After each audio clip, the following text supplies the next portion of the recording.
Andrea Brillantes. Bakit nga ba intimidated kina Cyril Manabat at Seijan Haranilla?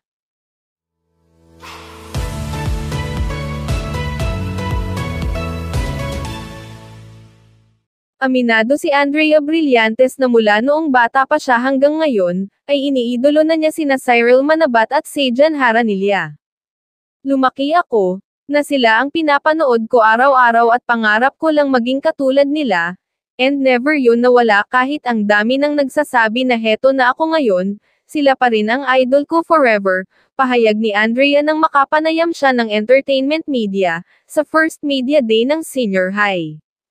Sa teleseryeng Hawak Kamay, unang nakawork ni Andrea sina Zyriel at Seijan, at nang nilatag daw sa kanya ang teleseryeng Senior High, ay na-excite siya dahil muli niyang makakawork ang mga kaibigan niya, but at the same time raw ay nai-intimidate siya dahil sa husay ng dalawa.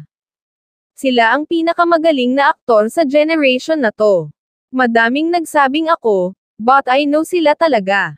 Binalikan din ng kapamilya Gen Z actress, ang naging karanasan niya sa teleseryeng Hawak Kamay, na pinagbidahan noon ni Piolo Pascual at Iza Calzado.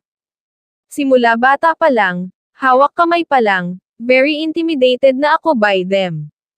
And naano ako nawala ako doon sa hawak kamay, inaamin ko yun. Talagang ginanon ako, sinolo ako sa corner ni Ate Iza Calzado, sabi niya, you need to wake up, kinakain ka ng dalawa, kwento pa ni Andrea. Mula raw noon, ay gumaling na raw siya sa pag-arte, at ginamit niyang motivation ang intimidation na yun. I honor that intimidation kasi ginagawa ko siyang motivation sa kanilang dalawa, and at the same time sila rin ang friends ko, natingnan ko lang maiiyak na ako at maiintindihan ang hirap ko sa set, sipa ni Andrea.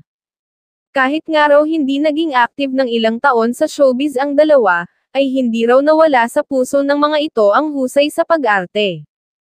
Sa sobrang bilib ni Andrea sa kaibigan niyang si Zyriel, ay hindi na raw siya nagulat sa husay nito sa Dirty Linan, dahil naniniwala siyang kayang lumunin ni Zyriel ang ibang cast members, ng nasabing serye. Samantala, magkakaibigan din ang mga characters nilang tatlo sa crime thriller series na Senior High, na mapapanood na simula August 28 sa ABS-CBN platforms, A to Z and TV5.